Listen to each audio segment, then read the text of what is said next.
민수기 이제 18장으로 함께 넘어가서 오늘은 경외함으로 나아가라, 경외함으로 나아가라 이 제목의 말씀을 함께 우리 살펴보도록 하겠습니다. 여러분 민수기는 특별히 이스라엘 백성들이 불신앙과 불순종으로 하나님의 뜻을, 하나님의 계획을 믿지 못하여 광야 40년 동안 방황한 이야기, 방랑한 이야기를 다루고 있죠. 특별히 11장부터 계속해서 지금 소위 반역 시리즈라고 하는 그 불순종과 불신앙에 대한 내용들이 자세하게 여러분 기록되어 있는데, 여러분 이게 26장까지 이제 가게 될 거예요. 26장에서 두 번째 인구조사가 이루어질 때까지, 그때 계속해서 여러 가지 반역에 대한 내용들이 기록되게 되어 있습니다. 오늘 우리가 살펴본 18장의 말씀도 무슨 제사장의 직무에 대한 내용이 나오고 있지만, 사실은 이 본문도 앞선 16장에서 시작된 그 고라의 반역 사건에 연결된 본문이라는 걸 우리가 알 수가 있어요. 자, 지난 시간에도 설명드렸지만 16장부터 어떤 사건들이 있었는지 한번 그 흐름을 한번 살펴보도록 하겠습니다. 16장에서는 고라 일당에 반역이 있었죠. 고라, 다단, 아비람, 온 이런 사람들이 지금 소위 자기들도 제사장을 하겠다고, 또 자기들도 장자의 역할을 하겠다고 그렇게 모세와 아론에게 대해서 반역을 일으켰던 사건이 있었습니다. 그래서 하나님은 그 고라 일당에게 어떻게 심판을 하셨죠? 어떻게 심판하셨습니까?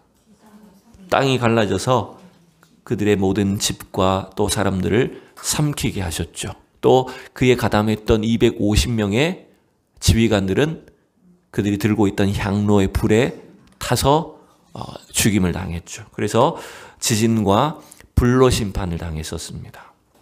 그래서 하나님은 그들의 그 죄를 이제는 다시는 범치 않도록 하기 위해서 하나의 상징물을 만들라고 하셨죠. 그래서 그들이 들고 있던 향로를 가지고 이 제단을 감싸는 어떤 그 금속 상자를 만들어라, 뭐 그런 식으로 상징물을 만들게 했었어요. 그게 여러분 16장에 나왔던 내용입니다. 그런데 16장에는 고라 일당의 반역만 있었던 것이 아니에요. 일반 백성들도 이제 그 자기 지휘관들이 죽는 모습을 보고 모세와 아론에게 이제 대들고 대항했던 장면이 나옵니다. 일반 백성들이 또 반역을 일으켰고, 그래서 하나님 그들을 뭘로 심판하셨을까요? 이런 연병 이러면서, 연병이 아주 옛날부터 이런 개그는 또 좋아하시는군요. 연병이 옛날부터 아주 약한 나쁜 병이었어요. 그러니까 욕으로 사용했던 거죠, 그죠? 우리나라에서는. 연병의 심판을 내리셨어요. 그래서 거의 25,000명이나 되는 사람들이 이제 죽임을 당할 때 이제 모세가 기도해서 그 전염병이 그치게 되었는데, 하나님은 이 두 번째 반역이었던 일반 백성들의 반역도 다시는 그런 일들이 없도록 해라.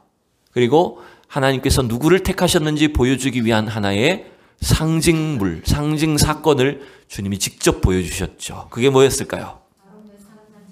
아론의 쌍난 지팡이를 보여주셨어요. 그래서 각 지파들마다 지팡이를 가져오게 해서 그 중에 하나님이 택하신 지팡이, 그게 바로 아론의 지팡이였다는 거죠. 그래서 그 아론의 지팡이에서 싹이 나오고 꽃이 피고 열매가, 살구 열매가 맺도록, 아몬드 열매가 맺도록 하심으로 인해서 비록 부족하지만 모세와 아론을 통해서 이 광야 여정의 지도자로 또 제사장으로 그들을 삼으셨다는 것을 보여주셨다는 겁니다. 그게 여러분 17장까지의 내용이었어요. 16장과 17장의 내용이었어요. 그래서 하나님이 그 사건들을 통해서 알게 하시는 것이 뭡니까? 그것은 성소에서 이스라엘 백성들을 대표해서 하나님께 나아갈 수 있는 그 제사장과 지도자의 직무는 오로지 하나님이 택하신 모세와 아론을 통해서만 해야 된다는 거예요. 근데 여러분 사실 이미 레위기나 민수기에서 신의 광야, 아직 광야 여정을 출발하기 전에 하나님은 이러한 사실들을 말씀해 주셨을까요? 말씀하지 않으셨을까요? 알려주셨을까요? 알려주지 않으신 걸까요? 알려주신 거죠. 이미 처음부터 성막에 대한 지시를 내리실 때 그때 이미 제사장과 레위인의 직무가 뭔지를 다 가르쳐 주셨다는 거예요. 근데 이스라엘 백성들이 왜 이렇게 광야 여정 중에 그 사실들을 모르는 것처럼 왜 반역하고 또 대항했을까요? 어쩌면 그 배경 속에는 지금 인간적인 욕심과 교만함이 있었다고 생각이 듭니다. 즉 하나님께서 택하시고 하나님께서 주신 그 각자의 지위와 직무와 역할들, 직분에 대해서 감사함을 잃어버린 거예요. 그리고 나는 저 사람보다 더 나을 수 있는데 왜 저 사람이 더 높이 있느냐라고 시기 질투하면서 하나님이 명령하신 것들을 망각하고 또 모세와 아론에게 대항한 거예요. 여러분, 문제는 모세와 아론에게 대항한 것은 곧 누구한테 대항한 것이 됩니까? 그렇죠. 하나님을 대적한 일이 되어버리는 겁니다. 그래서 하나님 이들을 심판하실 수밖에 없었다는 거예요. 여러분, 이러한 교만과 탐욕과 탐심은 이스라엘 백성들만의 문제가 아닙니다. 이스라엘 백성들이 이 광야 여정을 걸어갈 때 그것을 광야 교회라고 했던 것처럼 오늘 이 세상 속에 존재하는 교회 안에도 자칫하면 우리의 마음속에도 이러한 교만이나 탐심이 얼마든지 자리 잡을 수 있다는 걸 여러분 기억하셔야 돼요. 참 우리가 정말 끝까지 간구해야 될 일 중에 하나는 하나님 우리를 처음 부르시고 구원하실 때 주셨던 그 은혜, 그 순전했던 믿음, 그 첫사랑, 그 아름다웠던 신앙들이 저와 여러분 속에 늘 유지되고 충만할 수 있기를 원합니다. 그래서 오늘 하나님은 이스라엘 백성들에게 하나님이 택하시고 불러주신 그들 각자의 자리, 신분, 직분, 역할 가운데서 특별히 여호와 하나님을 경외하는 믿음으로 하나님을 섬기기를 원하셨다는 거예요. 여러분, 날마다 하나님을 경외하는 것으로 우리는 이 세상을 살아야 된다는 겁니다. 여러분, 경외라는 단어는 우리가 흔히 쓰는 말은 아니죠, 그죠? 교회에서만 주로 쓰는 말인데, 저는 이제 고등학교 때 우리 고등학교 선생님이 좀 무서웠어요. 교련 선생님이었어요. 눈이 새빨간 선생님이었어요. 그래서 무슨 생긴 것도 진짜 무슨 어디 이상한 범죄자처럼 흉악하게 생겼는데다 눈도 새빨개요, 선생님이. 얼마나 무섭겠어요. 그러니까 우리 학교가 애들이 공부를 좀 못했거든요. 그래서 우리 선생님이 고2, 고3 때 2년 동안이나 저희 반 담임을 했는데 니네는 어차피 공부도 별로 못하니까 이거라도 해라 라고 하면서 매일마다 한자를 외우게 시키셨어요. 딴 공부는 못해도 니네가 인생을 살아가려면 한자라도 알아야 되지 않겠냐라고 해서 매일 한자 성어를 이렇게 쓰게 하셨어요. 그래서 아침마다 조회할 때 한자를 그날 한자 카드를 있는데 그 한자 카드를 들고 나와서 못 외우면 바로 엎드려 뻗칩니다. 틀린 대로 때리는 거예요. 그러니까 여러분, 처음에는 쉽잖아요. 근데 그게 매일 하루에 한 장씩 카드가 되면 여러분 그게 일주일이 되고 한 달이 되면 얼마나 많아집니까? 카드가 이만해져요. 그걸 처음부터 끝까지 다 외워야 되는 거야. 매일 때리거든요, 우리 선생님이. 저는 그래서 그때 고2 때, 고3 때 한자를 좀 많이 외운 편이에요. 근데 경외라는 단어도 그때 살펴보니까 두려워할 경자에 두려워할 외자예요. 경외라는 단어가 두려워한다는 뜻입니다. 그런데 우리가 잘 이해하셔야 됩니다. 경외는 공포를 갖는 걸 말하는 게 아닙니다. 경외는 무서운 영화를 보고 지금 막 옛날에 전설의 고향처럼 내 다리 내놔라 막 뒤쫓아올 때 막 겁났던 그게 경외가 아닙니다, 여러분. 경외는 무슨 뜻입니까? 경외는 하나님을 존중하는 겁니다. 하나님이 이 세상 만물의 주인인 것을 인정하는 겁니다. 하나님이 나를 지으시고 내 인생의 주인인 것을 날마다 고백하고 그분을 의식하며 사는 거예요. 그래서 하나님을 항상 우리 삶의 가장 중심에 두는 것을 말해요. 그게 하나님을 경외하는 겁니다. 그런데 하나님, 이스라엘 백성들은 지금 그 광야 생활이 좀 지속되는 가운데 조금만 어려움이 생기고 조금만 문제가 생기니까 어떻게 해버립니까? 바로 막 불평, 불만이 터져 나오고 하나님이 언제 우리를 구원했냐는 둥, 하나님이 진짜 있기는 있느냐는 둥 하나님의 이름을 막 모독하고 하나님의 영광을 훼손하는 일들을 서슴지 않고 버렸다는 겁니다. 그래서 여러분, 우리가 어떤 행동으로 특별한 막 죄를 짓는 행동보다 어쩌면 우리의 생각으로, 우리 입술의 말로 하나님을 모독하는 것, 하나님의 영광을 가리는 것, 이거 참 심각한 죄라는 거 우리가 기억해야 되는 거예요. 그래서 여러분, 우리 오늘도 이 시대 속에 우리 저와 여러분에게 우리 성도들에게 하나님 원하시는 것은 여러분의 삶의 가장 중요한 자리에 여호와 하나님을 모시고 사는, 하나님을 경외하는 성도들이 될 수 있기를 축복합니다. 여러분, 날마다 밥 먹을 때마다 기도하시죠? 네. 왜 기도하십니까? 왜 기도합니까? 밥을 주셔서 감사합니다. 누가 밥을 주셨어요? 네. 하나님 밥을 주셨어요. 근데 여러분, 그런 우리의 기도가 혹은 예배나 우리 신앙생활이 마치 하나의 형식이나 누군가 보여주기 위한, 오늘 목사님하고 있으니까 오늘 기도하고, 사람들 안 보면 기도 안 하고, 만약 여러분 그렇게 뭔가 형식적으로 그쳐버린다면 과연 그게 하나님을 경외하는 일일까요?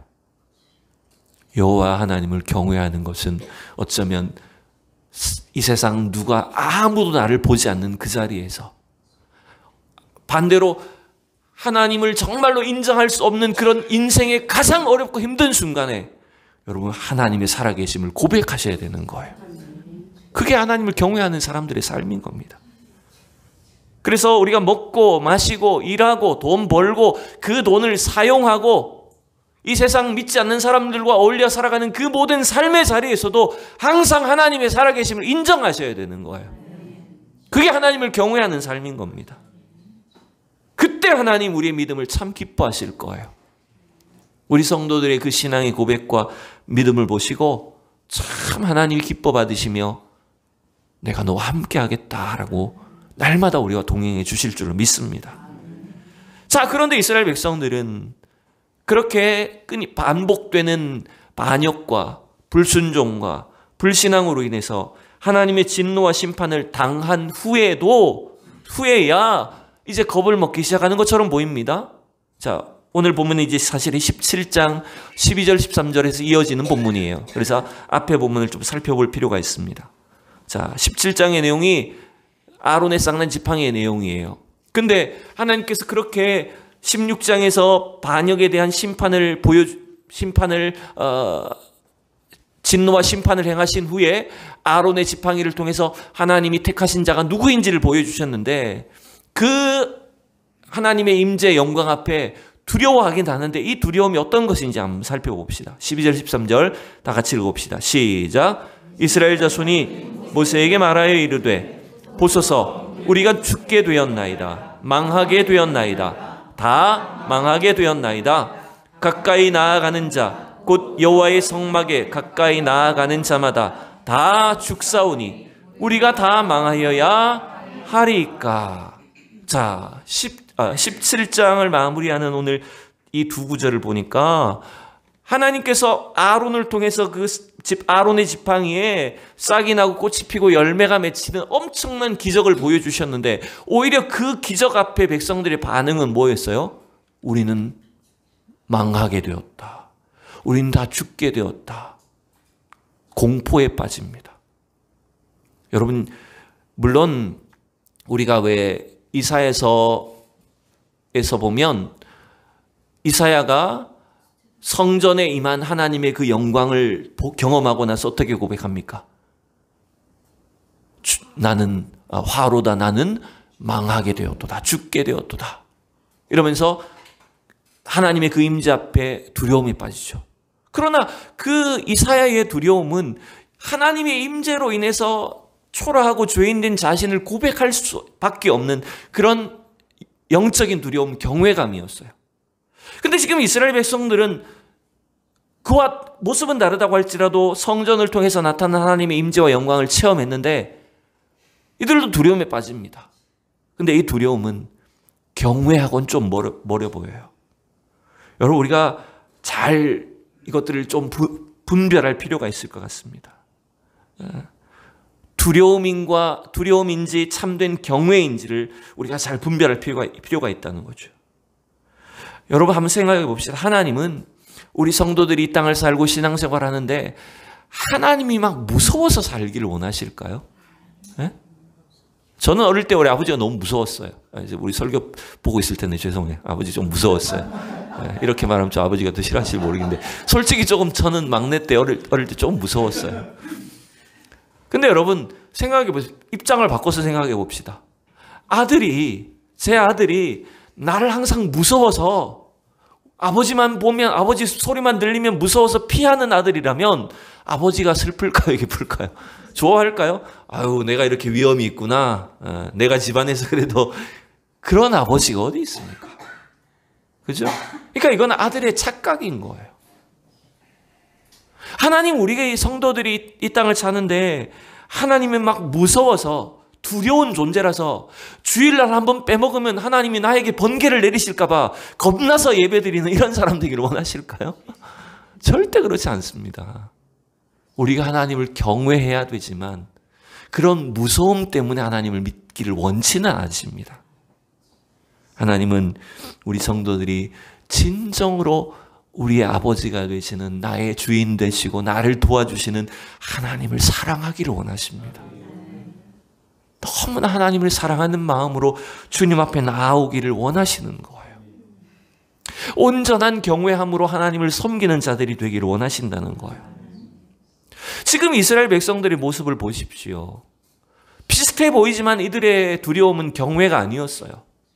하나님을 오해하고 있었어요. 여러분 잘못된 두려움은 경외가 아닌 잘못된 두려움은 또 다른 오해와 불평을 낳게 하는 겁니다. 지금 이스라엘 백성들이 하나님을 무서워하면서도 여전히 뭘 불평합니까? 우리를 다 죽이려고 합니까? 예? 하나님을 오해하는 거예요. 우리를 구원하시기를 원하시고 우리를 천국으로 인도하기를 원하시는 그 하나님의 사랑을 오해해서 우리를 죽이려고 합니까? 라고 하나님을 오히려 원망하는 거예요.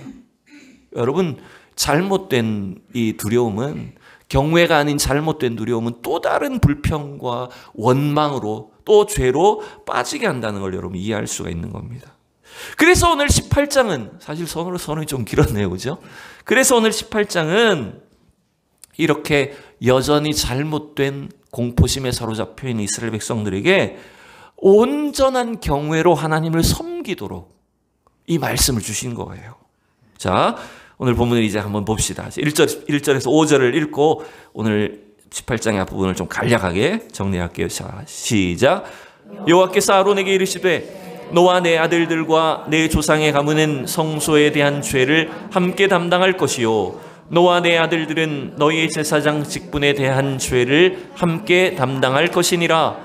너는 내 형제 레위 지파 곧 내 조상의 지파를 데려다가 너와 함께 있게 하여 너와 내 아들들이 증거의 장막 앞에 있을 때 그들이 너를 돕게 하라. 우리 5절까지 읽겠습니다. 시작. 레위인은 내 직무와 장막의 모든 직무를 지키려니와 성소의 기구와 제단에는 가까이 하지 못하리니 두렵건대 그들과 너희가 죽을까 하노라. 레위인은 너와 합동하여 장막의 모든 일과 회막의 직무를 다 할 것이요 다른 사람은 너희에게 가까이 하지 못할 것이니라. 이와 같이 너희는 성소의 직무와 제단의 직무를 다 하라. 그리하면 여호와의 진노가 다시는 이스라엘 자손에게 미치지 아니하리라. 아멘. 자, 5절만 놓고 보면 이렇지 않습니까? 하나님은 지금 두려움에 빠져있는 이스라엘 백성들, 우리를 다 죽이려고 합니까? 불평하고 원망하는 이스라엘 백성들에게 특별히 하나님 누구를 세우셨다고 가르칩니까? 레위인과 제사장들을 세우셨다는 거예요. 그들을 통해서 이스라엘 백성들이 여호와의 성전에 성소에 나아가면 그들을 죽이시겠다고요? 죽이지 않겠다는 거죠. 하나님 그들의 예배를 받으시기를 원하시고 그들을 통해서 역사해 주실 것이고 은혜를 베풀어 주실 것이라고 오히려 생명의 길을 가르쳐 주고 계시는 거예요. 자, 서두에도 말씀드렸듯이 사실 이 내용은 처음 가르쳐 주는 게 아니에요. 아론과 그의 자손들을 제사장으로 세우셨고 그 아론의 형제들을 레위 지파를 하나님께서 그 성전에 수종되는 일꾼들로 협력하는 자들로 세우셨다는 것은 이미 여러분 창세기 말미부터 나왔던 내용 아닙니까? 그리고 출애굽기와 레위기를 통해서 구체적으로 그들의 직무가 무엇인지를 다 세세하게 가르쳐 주셨던 거예요.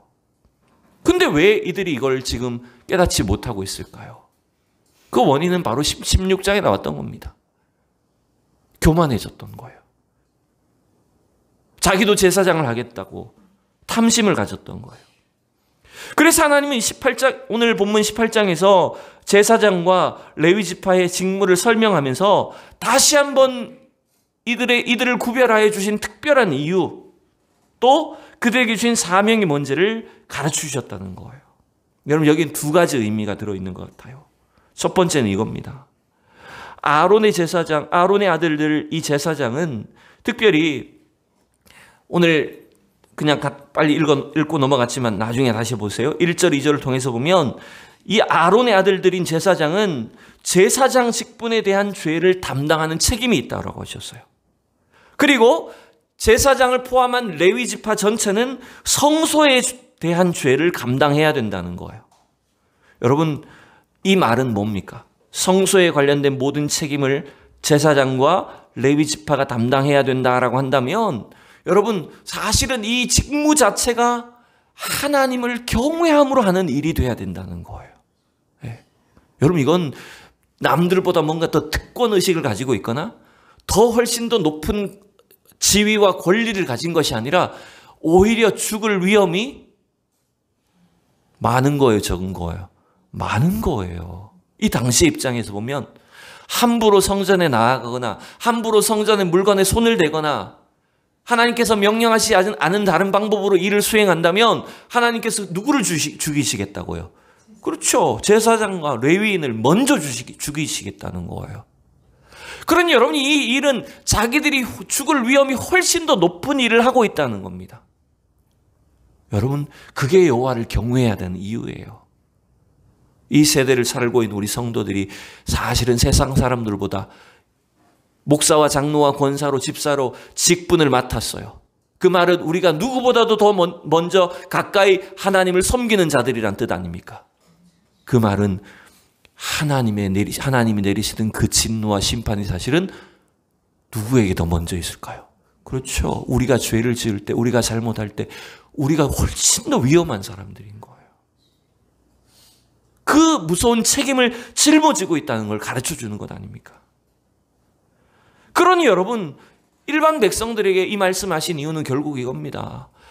레위인, 우리는 왜 레위인과 같이 못합니까? 나는 왜 제사장을 하지 못합니까? 라고 할 때 이것이 얼마나 무서운 탐심인가를 가르쳐 주는 거예요. 여러분, 우리가 갖고 있는 교회, 하나님 우리에게 주신 교회의 직분과 우리에게 주신 사명, 역할은요, 뭔가 특권이 아닙니다. 내가 남들보다 더 높은 지위를 가지고 있는 것, 권력을 가지고 있는 것이라고 생각하면 큰 오산입니다. 그게 아니라는 거예요. 왜 그런지 압니까?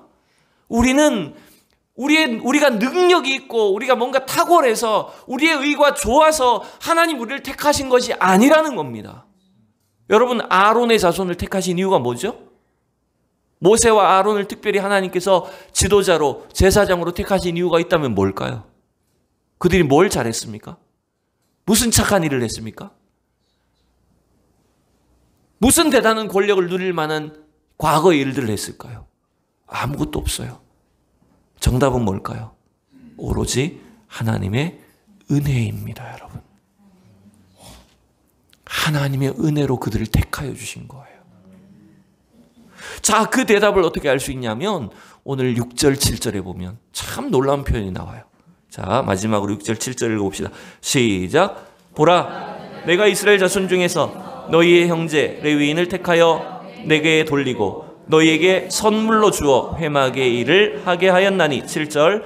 너와 내 아들들은 제단과 휘장 안의 모든 일에 대하여 제사장의 직분을 지켜 섬기라. 내가 제사장의 직분을 너희에게 선물로 주었은즉 거기 가까이 하는 외인은 죽임을 당할지니라. 자, 여러분 보세요. 6절과 7절에 두 번 반복되는 단어가 뭐죠? 그렇죠. 놀랍게도 하나님은 이 제사장들에게 레위 지파를 선물로 주셨다고 말해요. 그리고 7절에서는 제사장의 직분을 이 아론과 그의 아들들에게 선물로 주셨대요. 여러분, 선물로 주셨다는 게 뭘까요? 선물이 뭐죠? 여러분 내가 선물 받기 위해서 돈 주고 선물 받는 사람 있습니까? 예? 여러분 생일날 선물 받으려고 미리 다 돈 주고 작전 짜갖고 요거 사줘 이런 사람 어디 있습니까? 그건 선물이 아니죠. 내가 산 거죠. 선물은 아무 기대할 것이 없고 나는 노력한 것이 없고 받을 자격이 없는데 거저 주어지는 은혜인 것입니다. 여러분 하나님 예수님을 통해서 저와 여러분에게 구원을 선물로 주신 줄로 믿습니다. 즉 우리는 자격 없는데 하나님께서 이 은혜를 주셨다는 거예요. 직분도 마찬가지입니다. 심지어 제사장도 이 레위 지파도 하나님께서 그들에게 선물로 이 직분을 주셨다는 거예요. 그렇다고 해서 6절에 레위 지파를 제사장들에게 선물로 주셨다고 해서 그건 마음대로 해라는 뜻일까요? 선물로 줬으니까 이건 네 거니까 네 소유니까 노예처럼 마음대로 부려라는 뜻일까요? 아니에요. 오히려 반대예요. 하나님 나는 받을 자격이 없는데 하나님께서 이 귀한 사람들을 주셨습니다. 그러니 나도 이 사람들을 잘 섬기겠습니다. 이 자세가 돼야 되는 거예요. 여러분 결국 오늘 본문이 가만히 생각해 보십시오. 좀 설교를 뒤에는 좀 축소를 해서 말씀을 전하면 구약의 광야 교회에도 하나님께서 제사장과 레위 지파와 그리고 각종 임무를 담당하게 이스라엘 백성들을 각종 직무를 주셨는데 그 직분이 그들의 은사와 역할들이 다 선물로 주신 것이라면 오늘 신약 교회에 우리 성도들에게 주신 직분, 우리에게 주신 사명, 하나님께서 우리에게 맡기신 일들은 다 뭡니까? 여러분 그건 선물로 주신 겁니다. 나는 왜 이런 일을 해야 돼? 나는 왜 이런 힘든 일만 해야 되지? 목사들도 그런 생각이 쉽습니다. 어느 교회 목사는 맨날 이렇게 유명해지고 높은 데 나오고 TV에 나오고 좋은 차 타고 다니고 사람들에게 대접받는 것 같고 나는 왜 이렇게 시골 교회, 나는 이렇게 조그만 교회 이렇게 사역해야 돼? 그런 자괴감에 빠질 때가 있어요. 근데 그거 착각입니다. 왜일까요? 하나님께서 우리에게 교회를, 우리에게 성도들을, 우리에게 직분을 선물로 주신 거예요. 나는 사실 자격이 없는데 나는 하나님 앞에 그것을 받을 만한 그릇도 되지 못하는데 하나님 저와 여러분을 택해 주신 거예요. 여러분 이 사실을 기억하셔야 됩니다. 자, 에베소 4장의 말씀 한번 볼게요. 우리 각 사람에게 그리스도의 선물을 분량대로 은혜로 주셨대요. 그러므로 이르기를 그가 위로 올라가실 때에 사로잡혔던 자들을 사로잡으시고 사람들에게 선물을 주셨다 하였도다. 그 선물들 어떤 선물을 주셨는지 11절 12절 읽어볼게요. 시작. 그가 어떤 사람은 사도로, 어떤 사람은 선지자로, 어떤 사람은 복음 전한 자로, 어떤 사람은 목사와 교사로 삼으셨으니 이는 성도를 온전하게 하여 봉사의 일을 하게 하며 그리스도의 몸을 세우려 하심이라. 아멘. 여러분 하나님이 저와 여러분에게 하나님 은혜의 선물을 주신 줄로 믿습니다. 그 선물을 통해서 교회를 섬기게 하셨습니다. 교회를 세우게 하셨습니다. 날마다 그리스도의 몸을 이루어가게 하셨습니다. 여러분 우리가 받은 이 은혜의 선물이 얼마나 놀랍고 귀한 것인 줄 날마다 감사함으로 받을 수 있기를 축복합니다. 마지막으로 우리에게 주신 이 직분을 어떻게 행해야 되냐면 오늘 말씀의 제목처럼 경외함으로 하셔야 되는 겁니다. 하나님이 우리에게 주셨다고 해서 마음대로 하라는 뜻이 아닙니다. 하나님께서 레위 지파를 주셨다고 해서 마음대로 사용하고 부리라는 뜻이 아닙니다. 오히려 더 하나님을 두려워하는 경외함으로 섬겨야 된다는 겁니다. 왜냐하면 자칫 레위 지파나 제사장이 잘못하면 누가 죽어요? 물론 먼저 자기들이 죽겠죠. 그 다음에 백성들이 죽는 거예요. 그게 우리에게 주어진 무서운 막중한 사명이라는 걸 기억하셔야 됩니다. 그래서 마지막으로 우리 신약성경 빌립보서 2장을 보면 구원받았지만 저와 여러분이 구원받았지만 우리의 구원을 완성하고 이루어가기까지 어떻게 하라고 말합니까? 다 같이 읽어봅시다. 시작. 그러므로 나의 사랑하는 자들아 너희가 나 있을 때뿐 아니라 더욱 지금 나 없을 때에도 항상 복종하여 두렵고 떨림으로 너희 구원을 이루라. 아멘. 여러분 구원받았다고 해서 막 살아도 됩니까? 구원받았다고 해서 나는 이런 직분이 있으니까 나는 이런 어떤 지위가 있으니까 마음대로 하라는 뜻입니까? 아닙니다. 모든 일에 두렵고 떨리는 마음으로 여호와 하나님을 경외하는 심령으로 저와 여러분에게 주어진 일들을, 사명들을 감당하고 순종하는 성도들이 되기를 원합니다. 그때 하나님은 우리 성도들 한 사람 한 사람의 그 믿음과 고백과 헌신과 신앙을 통해서 아름다운 천국의 열매들을 맺어가게 하실 줄로 믿습니다. 여호와 하나님을 경외하는 이 신앙으로 오히려 이 세대의 축복이 되는 우리 교회가 될 수 있기를 원합니다. 기도합니다. 살아계신 하나님, 주님의 은혜를 감사합니다.